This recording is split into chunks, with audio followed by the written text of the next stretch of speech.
Hi, I'm Michelle Bege with a look at what's happening in Latin America now. But first, our news trivia. Which Latin American country is known for having the highest number of UNESCO World Heritage Sites? We'll have the answer later. Brazil's President Luiz Inácio Lula da Silva visited his Chilean counterpart, Gabriel Boric, this week. At the Chile-Brazil Business Forum in Santiago, the two leaders agreed to the importance of speeding up the construction of the Bioceanic Corridor. This is a land route that connects Brazil's center-west with Paraguay, Argentina, and Chile, and creates a corridor that links the Atlantic and Pacific Oceans. The presidents say this route will significantly reduce operational costs when exporting goods to Asia. The two presidents agreed to have the road operational by the first half of 2025. During the visit, both countries also signed 19 bilateral understandings to advance relations. Colombia's armed forces have restarted military operations against the leftist rebel group ELN, the National Liberation Army.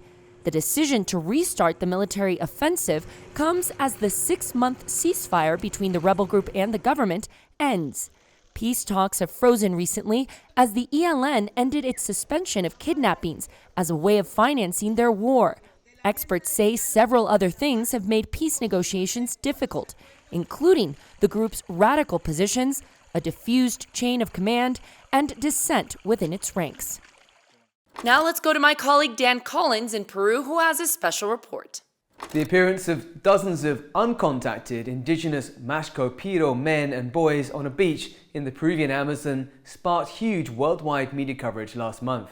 The photos and videos that went viral around the world showed around 50 members of the isolated Mashco-Piro tribe asking for food from a village of indigenous Yine people. Though they appeared healthy, questions remain about their survival as loggers, both legal and illegal, encroach on their territory in this remote corner of the Amazon rainforest. In August 2022, one logger was killed and another injured by arrows when they were fishing on a river near their territory, which borders Brazil and Bolivia. Peru's Ministry of Culture, which is responsible for protecting indigenous peoples living in voluntary isolation, estimates the tribe has around 400 members. It was meant to become Mexico City's new airport, but now it will soon be inaugurated as a natural protected area. The Lake Texcoco Ecological Park is twice the size of the island of Manhattan and is located just half an hour from downtown Mexico City. The park includes infrastructure for sports and cultural events, but also an enormous reservoir called Lake Texcoco. The body of water has been languishing. Now the government hopes by restoring the ancient lake, it could help relieve the city's water crisis. The project costs roughly $300 million and is expected to be inaugurated this month. Now let's see what stories we're following for next week. We're following the end of a severe drought in Panama that affected the transit system of the Panama Canal. During the dry season of 2023 and 2024, up to 100 ships at a time lined up and waited for several days and sometimes even weeks to enter the canal. Now the Panama Canal Authority has announced it will be increasing the number of boats crossing each day. It also gave permission for even bigger boats to pass through it too. It's expected that transit through the canal will resume to a normal level beginning September. And now the answer to our news trivia. The answer is C.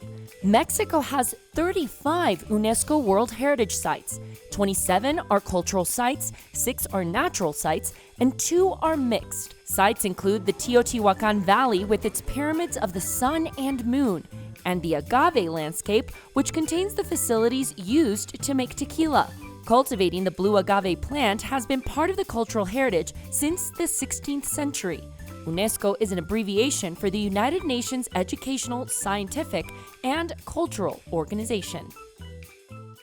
And that's it for this week. We'll see you again soon on Latin America Now.